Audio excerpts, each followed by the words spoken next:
이 시간 증거할 말씀의 제목은 제단을 쌓고 율법을 낭독하다. 제단을 쌓고 율법을 낭독하다입니다. 그래서 첫 번째 대지는 다듬지 않는 돌로 제단을 쌓았다 그랬어요. 다듬지 않은 돌로 제단을 쌓았다. 30절 31절입니다. 그때에 즉 아이성을 점령한 후에 여호수아가 이스라엘의 하나님 여호와를 위하여 에발산에 한 제단을 쌓았으니 이는 여호와의 종 모세가 이스라엘 자손에게 명령한 것과 모세 율법책에 기록된 대로 새 연장으로 다듬지 아니한 새 돌로 만든 제단이라. 무리가 여호와께 번제물과 화목제물을 그 위에 드렸다 그랬습니다. 이스라엘 백성들이 아이성을 점령한 후에 제일 먼저 하나님께 제사를 드렸는데, 이 제사를 드릴 때 제단에 쌓을 때 모세 율법책에 기록된 대로 새 연장으로 다듬지 아니한 새 돌로 제단을 쌓고 하나님께 제사를 드렸다 그랬습니다. 그럼 여기서 우리가 이 다듬지 않은 돌로 쌓았다 했는데, 이거 다듬지 않은 돌로 제단을 쌓은 그 이유가 무엇인가? 그것은 하나님께 제사할 때 꾸미지 말라는 거예요. 꾸미지 말아라. 순수하고 진실한 심령으로 하나님을 섬겨야 한다는 거죠. 어린아이와 같이 천진난만한 그런 순수하고 그런 진실한 마음으로 하나님을 섬겨야 한다. 하나님께서는 꾸미는 것을 기뻐하지 아니하신다는 거예요. 그것은 우리가 레위기를 통해서도 잘 많이 나와 있죠. 하나님께서는 이스라엘 백성들에게 광야로 이끄는 다음에 그 시내산 앞에서 그들에게 제사의 법을 다 알려주셨어요.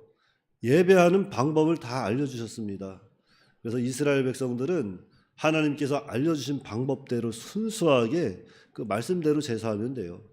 근데 오늘날 많은 교회가 이렇게 또한 하나님께 예배할 때 어떻게 하면 좀 하나님 앞에 좀 더 예배를 통해서 이렇게 또 사람들을 이렇게 또 많이 교회에 부흥을 시킬까, 이런 하나님께 예배의 목적보다도 어떻게 하면 교회 안에서 성도들과 함께 즐겁게 예배를 드릴까, 어떻게 하면 우리가 예배를 통해서 성도들을 많이 부흥시킬 수 있을까, 이러한 데 많이 초점을 맞췄어요.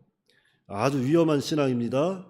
우리가 예배하는 것은 하나님께 예배하는 거, 하나님을 기쁘시게 하기 위한 예배지 우리의 기쁨을 위한 예배가 아니라는 거죠. 예배를 받으시는 분은 하나님이십니다. 우리가 그 하나님 앞에 거룩한 마음으로 순수한 마음으로 예배하는 거지, 우리가 예배를 통해서 성도들을 기쁘게 하는 것이 아니라는 거죠. 우리는 그것을 반드시 기억하고 하나님 앞에 진실한 마음으로, 순수한 마음으로, 어린아이와 같은 마음으로, 천진난만한 마음으로 하나님께 예배해야 되겠습니다. 그것이 바로 사실은 하나님 앞에 복받는 길이에요. 두 번째 대지는 이스라엘 목전에서 율법을 기록함, 32절 말씀입니다. 여호수아가 거기서 모세가 기록한 율법을 이스라엘 자손의 목전에서 그 돌에 기록하였다. 이것은 전에 모세가 여호수아에게 명령한 것을 그대로 시행했다는 거죠. 신명기 27장 1절부터 3절 말씀입니다. 신명기 27장 1절로 3절 말씀 제가 봉독해 드리겠습니다. 모세가 이스라엘 장로들이 백성에게 명령하여 이르되 내가 오늘 너희에게 명령하는 이 명령을 너희는 다 지킬지니라. 너희가 요단을 건너 내 하나님 여호와께서 내게 주시는 땅에 들어가는 날에 큰 돌들을 세우고 석회를 바르라. 요단을 건넌 후에 이 율법의 모든 말씀을 그 위에 기록하라. 그리하면 내 하나님 여호와께서 내게 주시는 땅 곧 젖과 꿀이 흐르는 땅에 내가 들어가기를 내 조상들의 하나님 여호와께서 내게 말씀하신 대로 하리라 그랬습니다. 모세에게 명령한 대로 이제 여호수아가 요단을 건너서 백성들 앞에서 이렇게 돌을 세우고 그 돌에 석회를 바르고 이렇게 율법을 기록했다 그랬습니다. 모든 율법을. 그러니까 이것은 이스라엘 백성들로 하여금 이렇게 모든 율법을 또 볼 수 있도록 하나님을 기억할 수 있도록, 하나님의 말씀을 볼 수 있도록, 기억할 수 있도록, 지킬 수 있도록 하기 위함이에요. 그래서 오늘 우리도 성경, 이 하나님의 말씀을 늘 가까이 두고 읽고 듣고 지킴으로 이 마지막 시대, 말세 시대를 우리가 또 잘 이겨내야 합니다.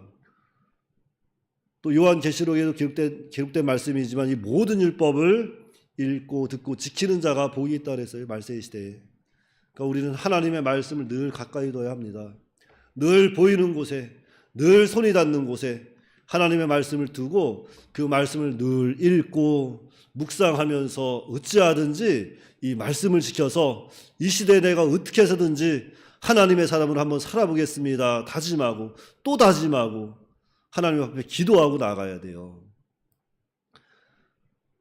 그러니까 우리가 하나님의 말씀을 정말로 사모하는 마음으로 받으시고 우리가 하나님의 말씀을 읽다가 정말 복 받는 거 보면은 기도하라 그랬잖아요. 하나님 나도 이 사람처럼 복 받는 길에 설 수 있도록 도와주시옵소서. 기도해야 하는 것이고 또 어려운 일 당하는 거 보면 하나님 내가 이 사람처럼 어려운 일 당하지 않도록 하나님 지켜 보호하여 주시옵소서 기도하게 되는 거예요. 그러니까 우리는 정말 이 하나님의 말씀을 사모하면서 늘 가까운 곳에 두고 그저 손만 뻗으면 그냥 닿을만한 곳에 하나님의 말씀을 두고서 늘 읽고 듣고 지키면서 하나님이 나에게 오늘 어떤 말씀 주시나 나에게 뭐라고 말씀하시나 그 말씀을 늘 받아서 주님께서 주시는 그 힘을 가지고 능력을 가지고 이 말세 시대를 잘 승리해서 나아가야 되겠습니다. 자, 그리고 세 번째 대지는 율법의 모든 말씀을 낭독함 33절로 35절 말씀입니다. 자, 온 이스라엘과 그 장로들과 관리들과 재판장들과 본토뿐 아니라 이방인까지 여호와의 언약궤를 맨 레위 사람 제사장들 앞에서 궤 좌우에 서되 절반은 그리심산 앞에 절반은 에발산 앞에 섰으니 이는 전에 여호와의 종 모세가 이스라엘 백성에게 축복하라고 명령한 대로 함이라. 그 후에 여호수아가 율법책에 기록된 모든 것대로 축복과 저주하는 율법의 모든 말씀을 낭독했다.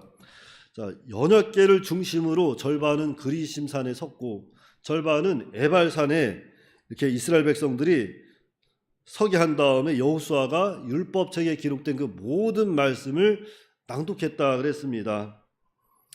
35절입니다. 모세가 명령한 것은 여호수아가 이스라엘 온 회중과 여자들과 아이와 그들 중에 동행하는 거류민들 앞에서 낭독하지 아니한 말이 하나도 없었더라. 그러니까 자, 그리심산과 에벨산 그 두 산에 백성들을 나눠 놓고 여호수아가 율법에 기록된 모든 말씀을 낭독했는데 그곳에는 이스라엘 백성들뿐만 아니라 이스라엘 그 백성들 가운데 거하는 거류민들까지 여자와 아이들 할 것 없이 모든 사람이 모아놓고서 하나님의 율법책을 모세 그 율법을 다 낭독했다 그랬습니다. 축복과 저주의 말씀을 다 낭독했다 그랬어요. 그래서 우리가 여기서 기억해야 할 것은 이 시대에 우리가 하나님의 말씀을 전할 때도 전하는 자는 특별히 하나님의 말씀을 가감하지 말고 다 전해야 돼요. 다 전하고 다 지킬 수 있도록 힘을 써야 합니다. 하나님의 말씀을 전할 때 듣기 좋은 말, 복받는 말 이런 말만 전하는 것이 아니라 말씀에 기록된 그 모든 말씀을 전해야 한다는 거예요. 축복과 저주의 말씀을 다 전하는 겁니다. 그래서 정말로 살아계신 하나님을 바로 알게 하고 바로 섬기게 하는 그러한 사람들이 다 되어야 한다는 거죠. 특별히 지도자들. 이게 지도자의 막중한 책임이죠, 사실은. 가르치는 자들의 막중한 책임입니다. 그래서 정말로 살아계신 하나님을 올바로 전해야 돼요. 올바로 전해야 돼요. 그래서 베드로 후서에 보면은 그런 말이 있죠. 여호와를 아는 만큼 은혜와 복이 넘친다 그랬을 거예요. 아마 베드로 후서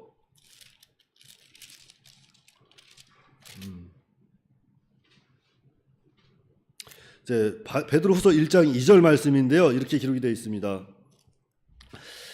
베드로후서 2장 1절 말씀에 하나님과 우리 주 예수를 알므로 은혜와 평강이 너희에게 더욱 많을지어다 그랬습니다. 그러니까 하나님을 아는 만큼, 우리 주 예수님을 아는 만큼 은혜와 평강이 우리에게 많기를 원한다 그랬어요. 그러니까 성경이라는 것은 그래요. 성경은 우리가 가감없이 전해야 되지만 또 가감없이 지켜야 합니다. 하나님을 알아간다는 것은 하나님의 구원의 하나님, 복 주시는 하나님이 이것만 아는 것이 아니라 심판주 하나님도 알아야 된다는 거예요. 죄에 대해서 분명히 심판하시는 하나님, 죄에 대해서 책망하시는 하나님, 이 하나님을 바로 전하고 우리가 먼저 하나님의 말씀을 잘 지키고 잘 섬길 때 정말로 그 모습을 통해서 사람들도 우리 하나님을 두렵고 떨리는 마음으로 섬길 수 있고 바라볼 수 있다는 거죠. 그런데 우리가 하나님 앞에 하나님 말씀 앞에 두려워할 줄도 모르고 하나님의 말씀을 받아도 지킬 줄 모른다면 그 옆에 사람들, 주변 사람들 그 모습 보고 절대 하나님 안 바라봐요. 두려워하지 않습니다. 그래서 우리가 하나님 섬길 때 우리가 가정에서부터 하나님을 바로 알고 잘 섬겨야 돼요. 그 모습을 통해서 우리 자녀들이 우리 하나님을 두렵고 떨리는 마음으로 섬길 수 있다는 거죠. 하나님 앞에 거룩한 생활을 해야 한다는 거예요. 구별된 생활. 그렇기 때문에 오늘 이 시간부터라도 정말로 우리가 이 하나님의 말씀을 정말 두렵고 떨리는 마음으로 경외함이 없이 섬겼다면 이제부터라도 우리가 하나님을 경외해야 돼요. 두렵고 떨리는 마음으로 하나님 앞에 서야 되고 정말로 하나님 구원과 심판하시는 하나님이라는 것을 분명히 알고 정말 이 하나님의 말씀을 가감없이 전하고 지키는 저와 여러분들이 다 되시기 바랍니다. 네, 기도하겠습니다. 거룩하신 아버지 하나님, 은혜를 감사합니다. 하나님께서 저희들을 너무나도 사랑하여 주셔서 창세전에 저희들을 택하여 주시고 예수님을 믿는 믿음으로 말미암아 하나님의 자녀가 되셔서 이 땅을 살아가게 하심을 감사를 드립니다. 특별히 우리가 하나님 앞에 살아갈 때 정말로 하나님을 두렵고 떨리는 마음으로 섬길 수 있도록 하나님께서 역사하여 주시옵소서. 특별히 하나님은 어린아이와 같이 천진난만하게 순수한 마음으로 하나님을 섬기는 것을 기뻐하신다고 하였사오니 정말로 저희가 어린아이의 신앙으로 돌아가서 순수한 마음으로 하나님을 섬길 수 있도록 인도하여 주시옵시고 무엇보다도 우리가 하나님의 말씀을 전하고 배울 때 하나님의 말씀을 가감없이 전하고 또한 그 하나님의 모든 말씀을 지킬 수 있도록 늘 믿음을 써서 하나님을 기쁘시게 하고 많은 사람들에게 참 유익을 줄 수 있는 우리가 될 수 있도록 오늘 한날도 인도하여 주시옵소서. 모든 것을 주님께 의탁하오며 예수님의 이름으로 기도하옵나이다. 아멘.